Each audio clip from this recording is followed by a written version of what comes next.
Fox White House correspondent Peter Doocy just got leveled in remarkable fashion.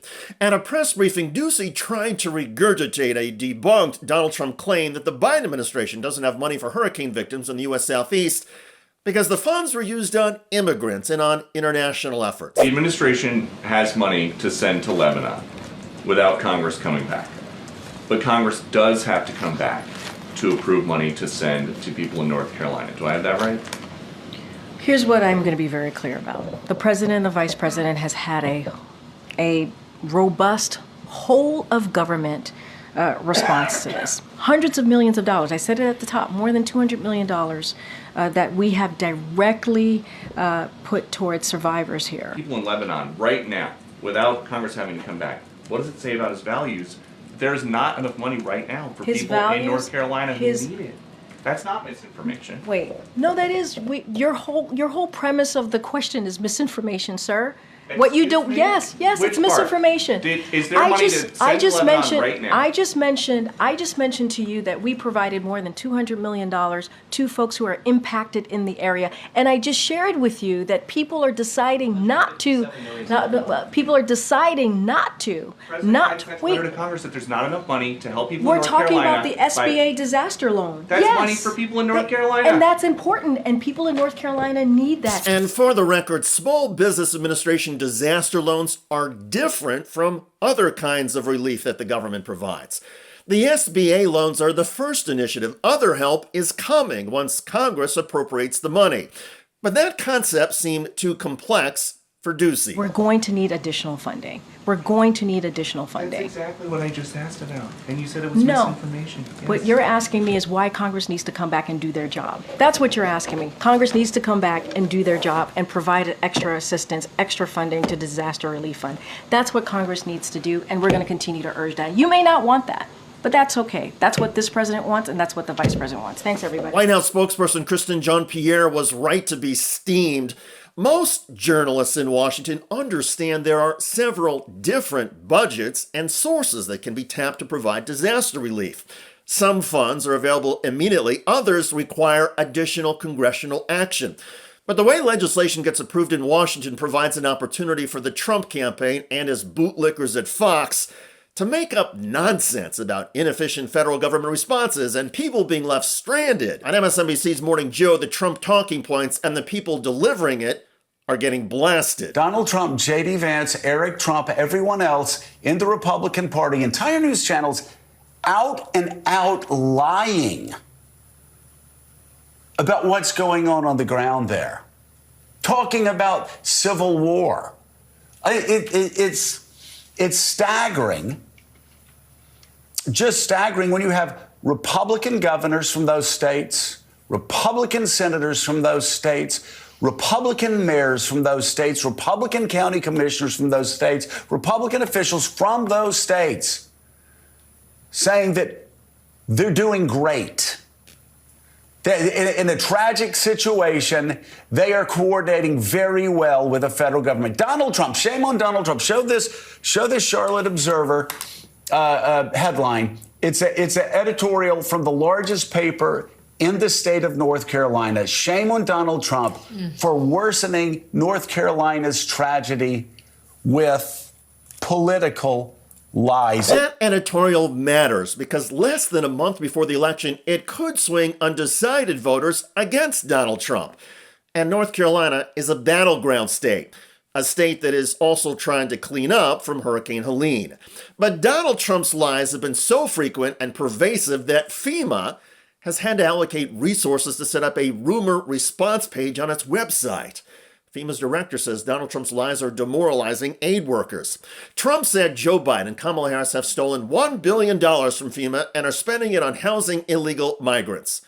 Perhaps Trump got the idea for this lie from his own time in office when the Trump administration actually did move $155 million from FEMA to pay for migrant detention centers.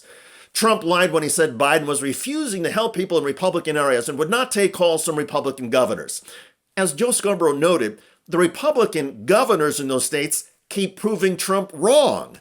The governors, who are not usually cheerleaders for the Biden-Harris administration, say the federal government response has been terrific and extensive. Residents of Florida, Georgia, and South Carolina keep saying that as well. And a few folks on social media are going off on Trump. I need y'all to hear me when I say this. If you're one of the people that's getting online right now and saying that FEMA's only giving out $750 in assistance, or that FEMA's out of money because they've been diverting it towards the border or for migrants, or that FEMA is confiscating donations and money, you. And I mean that to the depths of my soul with every fiber of my being. Because the only thing that tells me when you say like that is that you have been so fortunate to never have to use FEMA, to never have gone through something like this. I cannot describe to you the level of rage I have experienced over the last few days, watching y'all spread this mis and disinformation that will get people killed, that will keep people from getting the money and resources that they need to recover. There are multiple programs that you can apply for. Do you want to know how I know that? Because after Ian 2 years ago, that $750 is immediate assistance. That showed up in my account 6 hours after I applied for it. I applied for an SBA disaster loan for my business.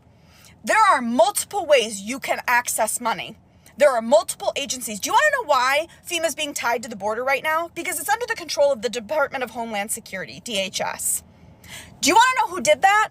You can thank George W. Bush and Dick Cheney for that, because they did that after 9/11. FEMA's not running out of money because they're diverting it towards the border or for immigrants. They're out of money because Congress doesn't give them enough money. If you're mad about the cap being set at $750 for emergency assistance, or that they're running out of money, call Congress. Now, on top of the immediate situation following Hurricanes Helene and Milton, there is a longer-term problem if Donald Trump returns to the White House. His plan for governance, known as Project 2025, would gut FEMA, including eliminating flood insurance. Governors would have to come up with most of the disaster relief money from their own state coffers. Project 2025 would also disband the National Weather Service and the National Oceanic and Atmospheric Administration agencies responsible for predicting storms and providing forecasts. If Project 2025 is realized, that weather app on your phone and the meteorologist on your local news would not be able to provide complete, comprehensive coverage. And the ability of the federal government to respond to disasters would get kneecapped at a time when the storms are getting more intense and more frequent. Look, I get that MAGA extremists want to bury their heads in the sand, but they don't need to bury or drown everybody else along with them. Facts and reality matter, especially when Americans are in harm's way. And it should be clear by now that America is in danger not just from Mother Nature, but from the hurricane of lies coming from Donald Trump. Trump has redefined blowhard and reminded us that blowhard is not just a description of wind speed. It's a description of Trump-level nonsense. By the way, Republican House Speaker Mike Johnson just threw Donald Trump under the proverbial bus. Joe Biden has been the president for almost 4 years. Everybody needs to get over this and move forward. That's what we need to talk about. What happens on November 5 and the days after that? So, that's really important, and that's what the American demand for us to talk about. So, like Senator Vance, you cannot say unequivocally that Joe Biden won the 2020 election and Donald Trump lost? George, I'm the Speaker of the House. I work with the President of the United States all the time. Joe Biden has been the president for 4 years. There's not a question about this, okay? It's already been done and decided, and this is a gotcha game that's played, and I'm not playing it. Check out that video at the link below. I'm David Shuster. Thanks for joining us.